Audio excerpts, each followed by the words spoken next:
So I want to share with you a true story. This was this was years ago, probably like I don't know 5 or 6 years ago or something. And I was on a business appointment. It was a notary appointment for my notary business, and I got called and hired to be the notary for a closing, to go out to someone's home and to notarize their documents. They were selling a property, and a lot of times I have no idea who I'm meeting with or anything. I'm just hired, and I just show up there with the documents and notarize their signatures and leave. And so anyway, so I get hired to go, and I go to this person's home that they're selling a house, and I knock on the door, and sure enough, this like monk answers the door, and shaved head and everything, and says, oh, please, come inside, take off your shoes, come inside. And I was like, okay. And so he's like, just wait here. So I waited in this like living room type room, and it was real bare, and all of a sudden, out from a back room comes this like guru-looking guy, like the epitome of what you would expect, like some really enlightened, like yoga, yogic, guru-looking guy, long hair and everything, with robes, whole 9 yards, and he comes out, and I could just sense, like, whoa, like, what's going on here? Like, who is this guy? Like, I could just feel the energy, like this, this was someone special. And so he comes out, and he says, yes, please sit down. I was like, where? And right on the floor. And so we sat down, just right on the bare floor, and just started signing the paperwork. And I was so curious, like, what the heck is going on here? And so I started talking. I'm a very talkative person. I'm real good at getting people to open up and make friends with anybody. And so I started talking to him, and I come to find out that this is a real monk. This guy was from the his whole life, was born and raised and grew up in way up high in the depths of the Himalayan mountains, like out in the middle of nowhere, like away from, completely isolated area, away from civilization that very few people even know exists. Kind of a mythical kind of an area. And so one day, a member of the U.S. Congress went out to the Himalayas, I guess, to do some traveling and to do some soul searching and whatnot. And this guy, I guess this member of the U.S. Congress, I don't know the name, but I guess he had heard, about these various different temples up in the mountains where some of the most enlightened individuals live, and so he wanted to go to one, and somehow, probably through a guide or someone that knew how to get there, showed him how to get up in the mountains, and they found the monastery, I guess you'd call it, or something, and he was able to meet this guru type guy, the one that I was with, and I guess the member of Congress, after got to spend some time and speak with this man, and was so just profoundly impacted and touched by the wisdom and the enlightenment of this guy that he really wanted him to bring him back. And so he made an offer. He said, hey, if you will come back and just shed some of your enlightenment and your teachings and your wisdom onto the other members of the U.S. Congress, in exchange, I'll get you guaranteed U.S. citizenship, or I don't know if it was this guy was real high up a position of power, so he had the ability to do things, and so he basically gave him the ability to come and go from the U.S. as he pleased, or live in the U.S. And so surprisingly, the monk accepted his offer. I guess the monk maybe wanted to get out, explore, and so forth, and so he came to the U.S. and met with the members of Congress and everything. I don't know exactly what he did with them.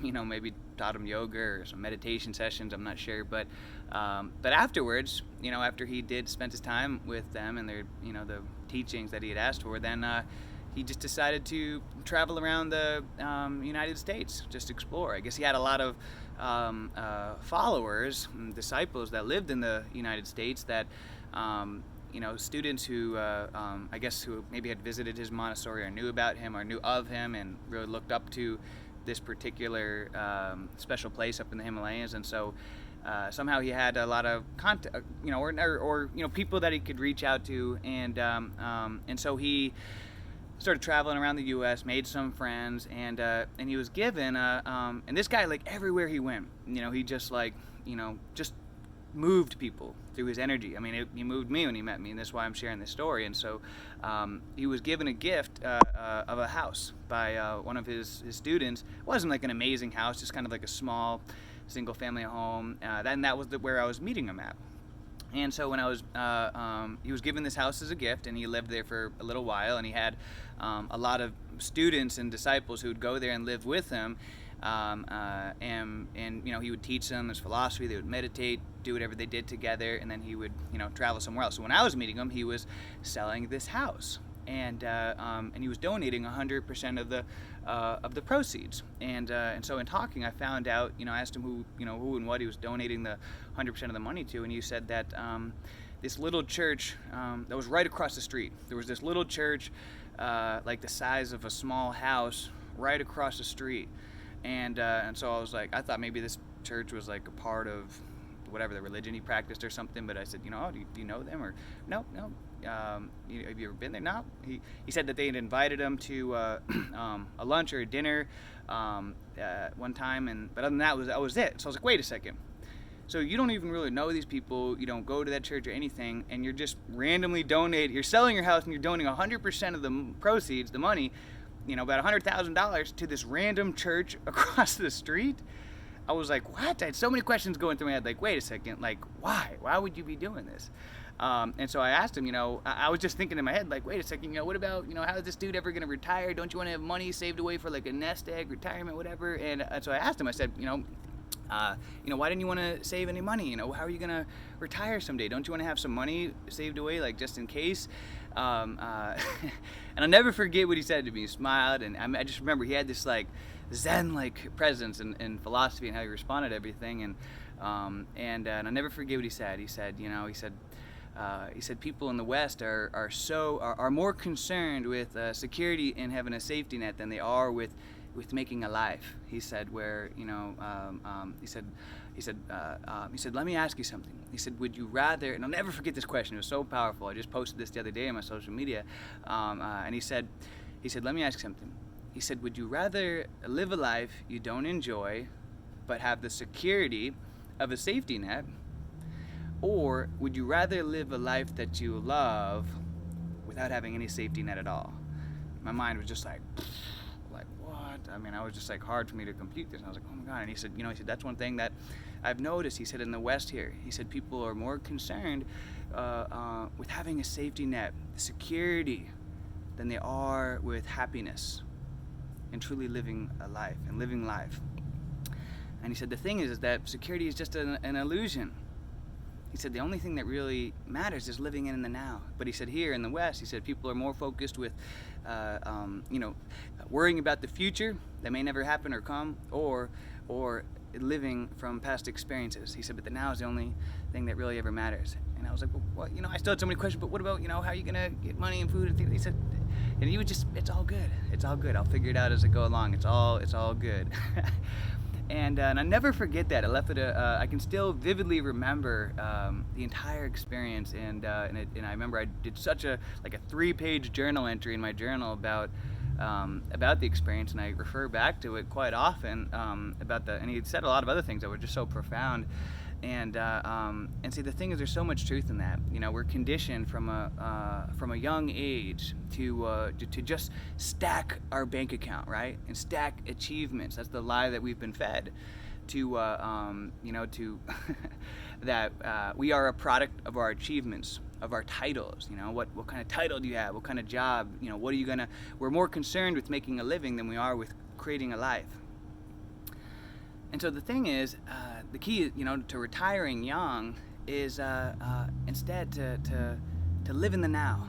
If you live happy in the now, then you are retired. So many people, they work their whole life at a job or a career that they hate and they don't truly enjoy, but they're doing it just for the money, just for, you know, it's got good security, good benefits. And by the time that they retire, 60, 70 years old, if they're ever able to retire, they're able to have a few good years of their life. But are they even really good years? Because at the time most people are 60 or 70 years old, their health is deteriorating, it's falling apart. So by the time they finally retire, they're too distracted and worried and focused on all their health ailments and fighting this disease and that and Alzheimer's, dementia, and so their whole life they've been living for this falsehood of security and having a safety net and putting off living a good life. And by the time they finally get to that, stop, I finally made it, got the golden watch. Then, because they never took care of their health and they were just stressed out and never living happy, then, their golden years are really just a miserable existence, with deteriorating health. And so, guys, the number one priority in our life should be to create incredible health. And if you can have great health, that to me is better than having all the money in the world. Most people haven't experienced what it's like to have great energy since they were a small child. People look at children and, oh, I wish I had, I remember the days when I had energy like that. I wish I could. We all should have like that. Being 30, 40, 50 years old, 60 years old, you should still have great energy at that age. I know plenty of people. My dad, he's almost 70 years old, and he's got tons of energy. He's always, he takes good care of his health. I'm going to do a video with him soon. That's going to be a treat for you guys. Most people haven't experienced good energy since they were a kid, and they're just they're fixated on stimulants to get them through the day, and then as soon as they get home, they're done with work through the day. They need all kinds of drugs and alcohol to help wind down because their day. And so, but if you can experience that great health, you've already retired. You're living a better life than most people will ever live. I would rather have great health than to have all the money in the world, because I've had a lot of money. That's one thing I'm fortunate that I've had periods in my life where I've had a lot of money, and I've had the good fortune of also losing it several times, because it's reminded me such valuable lessons and brought me back to being humble, and taught me what's really important. And I've had periods of time in my life when I just really let my health go and was on the verge of being diabetic and just totally destroying my health. And I've realized that to me, health is more important than anything, because with great health, you already are retired. The better health you have, the better father, the better mother you can be, the better son, daughter that you can be, the better business person you be, the better fellow person you can be for your community, the better you can give of yourself to the world.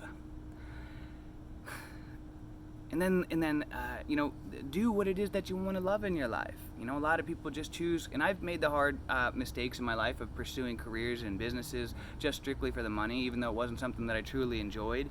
And I've come now to learn that there's a couple ways. There's two ways really to love, to love, to do what you love. One is just to do what you love. There's always a way to make a living, even if it's not a lot of money, but there's always a way to make a living doing what it is you love, even if it's playing video games. There are, kids that are millionaires now playing video games, or playing music or whatever. Maybe you don't need a lot of money, but, how much money do you really need? And then the other way is to find love in what you already do. And this was a big one for me, because I remember, there was a time when I really didn't like my notary business, even though it was a business that I built up and I was so proud of it and everything. But I wasn't happy with what I had. I thought that the grass was green on the other side. And what I've come to learn is that you can be happy with anything. I